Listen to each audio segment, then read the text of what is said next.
Hey friends, my name is Steve Guttenberg. This is the Audiophiliac Daily Show, and well, it is a very special episode because, well, it's the speakers of the year. That's right, there's more than one. Actually, two. And they are, in no particular order, the Bowers & Wilkins 607 S2 Anniversary Edition and the Kef Ls50 Meta. They are the winners of the coveted Audiophiliac Speaker of the Year Awards. But it was a tough year because I had so many great choices. So many great speakers pass through this room.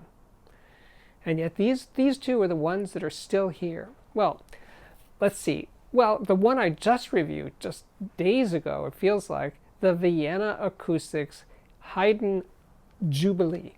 Strong contender. It was in the running. It really was. It's a great little speaker. Then there was, well, the Tecton 210 Perfect Set. It's been ages since I reviewed a Tecton speaker. Loved that guy. The PMC 2521i. Smallish stand mount speaker, but a transmission line stand mount speaker. Super clean bass. So fast, so tight. Great mids, great highs. Really strong contender. The Dynaudio Contour 20i. Yes, another one. Hard to pack up and ship back to Dynaudio because I just love that speaker so much. Well, then there's the Golden Ear Technology BRX stand mount speaker with a folded ribbon tweeter. Wow. Another wow speaker. It just floored me. It is, well, it's my favorite Golden Ear speaker of all time. And it's one of the most affordable ones they make. So that says a lot. It's really strong. That was also right nip and tuck there in terms of whether that was going to make the final grade. It's really good. And the other two I got to mention are the Wharfdale Evo 4.3 tower speaker. Wharfdale's definitely on a roll. Every Wharfdale that's passed through here, I've had nothing but praise for recently. And then last, and certainly not least, the ELAC Unify UB52. Affordable, strong contender from Andrew Jones. So, yeah, I had so many choices this year. I knew that this year was going to have Speaker of the Year, and probably more than one because there were so many great ones that passed through. So anyway, let's get down to business. Well, we'll start with the 607 S2 Anniversary Edition. And, well, it replaces the 607 S2 because it has an upgraded tweeter and a revised crossover network. The tweeter, by the way, is a 1-inch aluminum dome, and it's decoupled from the cabinet. The 5-inch woofer is a continuum because B&W has moved on from Kevlar. And yeah, this speaker, well, first of all, it's so little, but it's so powerful. It really kicks butt. The bass is deep, impactful, controlled.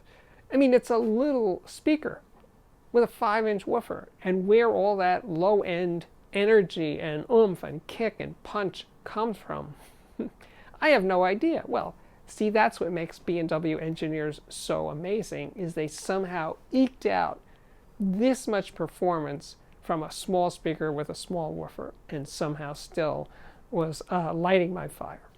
But it's not, if this speaker was just about the bass, it wouldn't be Speaker of the Year. There has to be more to it than that. And the mids and top were really clean. You know, sometimes it's weird. Like some B&Ws for me are bright, a little too forward sounding, and some of them are a little soft sounding. This one is right down the middle.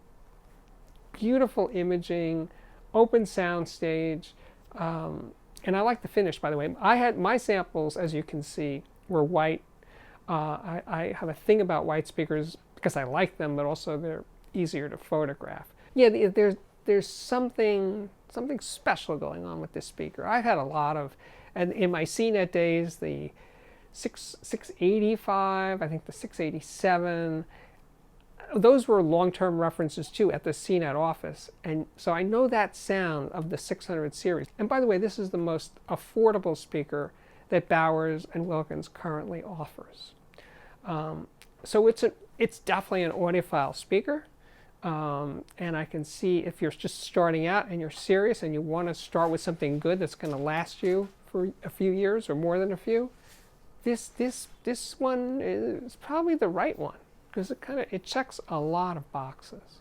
But the one spec that jumps out about the 607 that I have to alert you to is the impedance spec. Now, it's an 8 ohm rated speaker, but it dips down to 4 ohms. And some receivers and even integrated amplifiers are not happy with 4 ohms. So make sure that your receiver or integrated amp or whatever is capable of driving a speaker like this. Now, I use during this review the Denon PMA 600NE, which is a $400 integrated amp.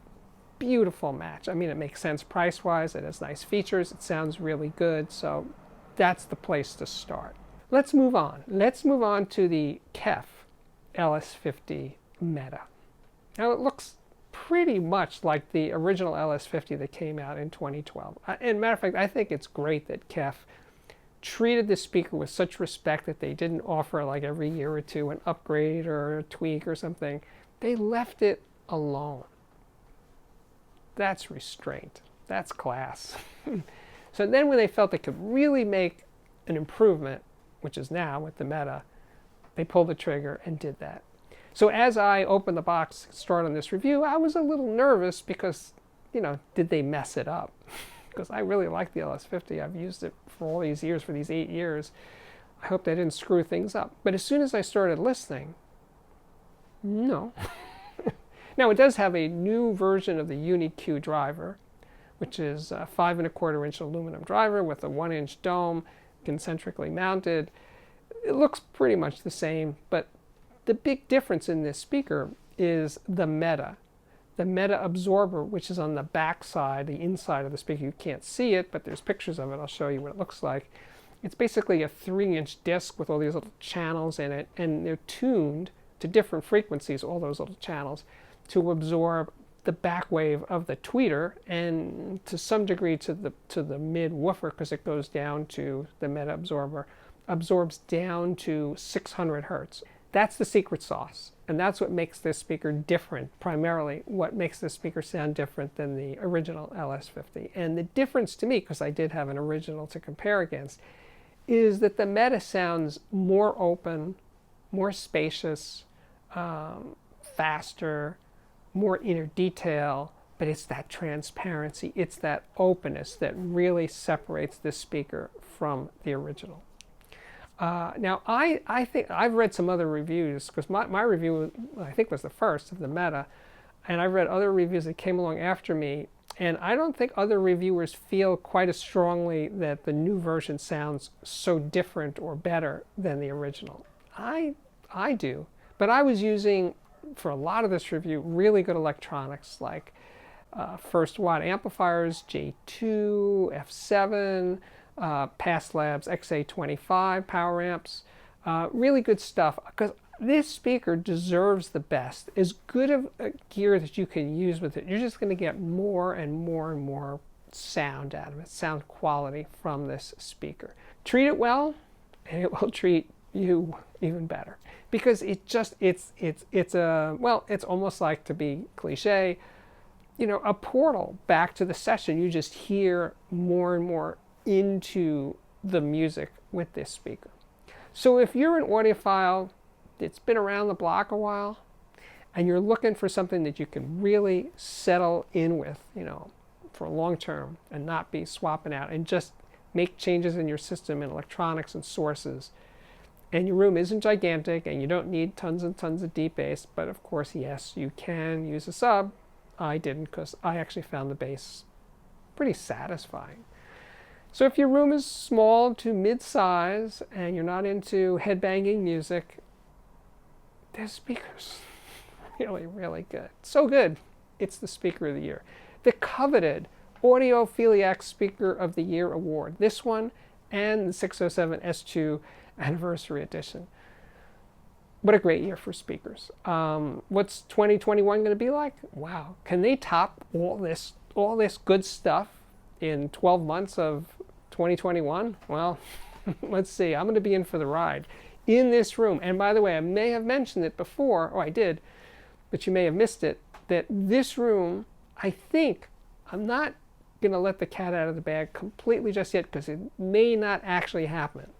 But I think I'm going to be radically changing this room around in 2021, and hopefully it'll sound better, and it'll even, I know it's hard to imagine, it might even look better. Crazy talk.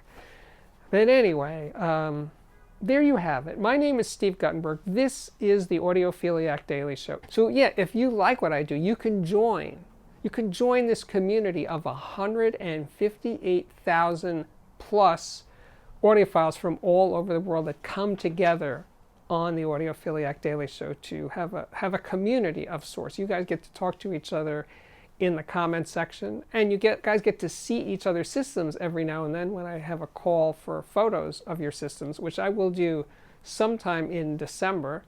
So start taking pretty pictures, because the prettiest pictures with the coolest gear, those are the ones that I pick. And if you've sent in before and you haven't yet been picked, I'm sorry for that, but my choices are many. So, but give it a stab. Just light it nice. Dark pictures don't look good. Just pretty pictures of cool gear.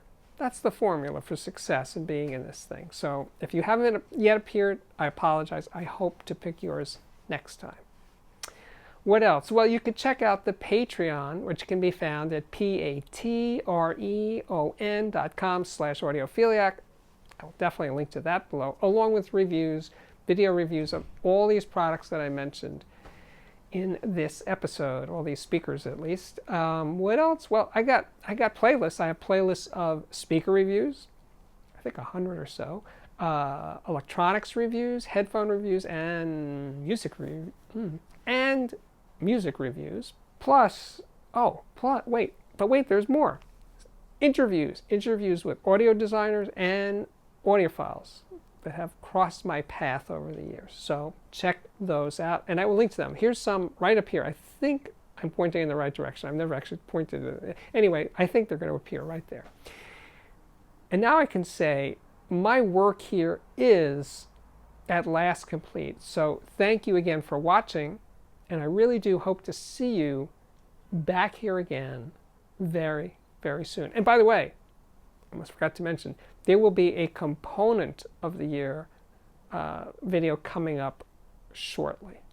Anyway, see you soon.